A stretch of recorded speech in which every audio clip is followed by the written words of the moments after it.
Ubagas ant kryžiaus. Buvus diena bjauri, darganota, snigė lyja, ėjęs ubaks pro kryžių, atsidusėjęs nuo širdies, sakas: Pone Dieve, kokį čia tau kančią toj dienoj ant kryžiaus kentėti. Kad aš galėčiau, aš už tave pakentėčiau. Tuoj pons Dievs jį padėjęs į savo vietą. Taigi kentėk, kad jau tu taip žadi. Tas ubaks ir stovi pona Dievą vietoj. Važiavęs pons į pamatęs ties tom kryžium pinigus. Paskiau ėjęs žmogus, paėmęs ir nubėgęs į mišką su tais pinigais.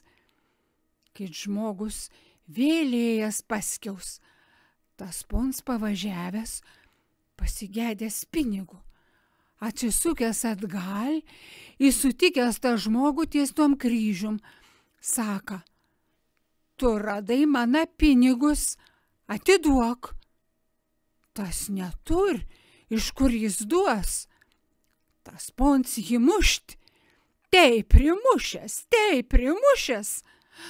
Tam ubagui labai pagailė to žmogaus, kad jį nekaltai taip labai primuša ir nebeiškentėjęs neatsiliepęs. Tas, kur tavo pinigus paėmė, nubėga į mišką. Pons Dievs tą ubagą užčiupros nuo kryžiaus. Kodėl tu nebekenti, kad žadėjai? Tas pons buvo verts pametimą, už tai pametė.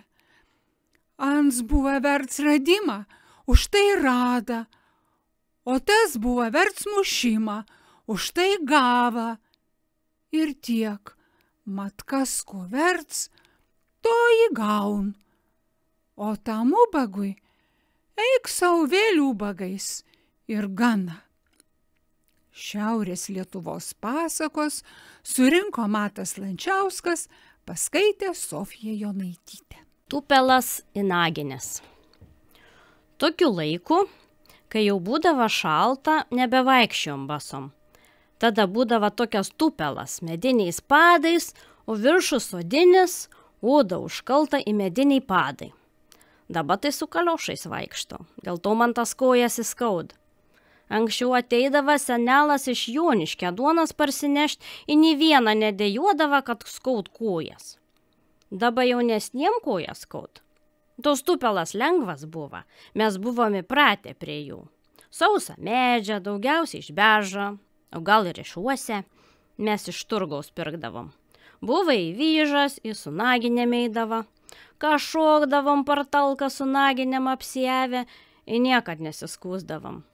Tėvelis odą raugindavo kokią karvę papjovęs, odą visą laik nuskūsdavo ir po to padarydavo tuos batus. Mes su jom šokdavom, kol jos sutrūkdavo, su jom labai lengvai smagu šokti. Imdavo karvės odą, nes veršiukų per plona. Maži vaikai su naginėm visi eidavo. O prieš karą visi pradėjo vaikščioti su guminiais batais, kai jau atsirado. Tada su naginėm nebeidavo, eidavo su kaliošais. Ir dabar tai lengviausia eiti su tom naginėm. Papasakojo Ona Jozapaitytė Šlipaitienė, gimusi Daunoravos kaime. Užrašyta per Joniškio Aušros gimnazijos krašto kultūros centro kraštotyros ekspediciją. Paskaitė Agnė Marcinkevičiūtė.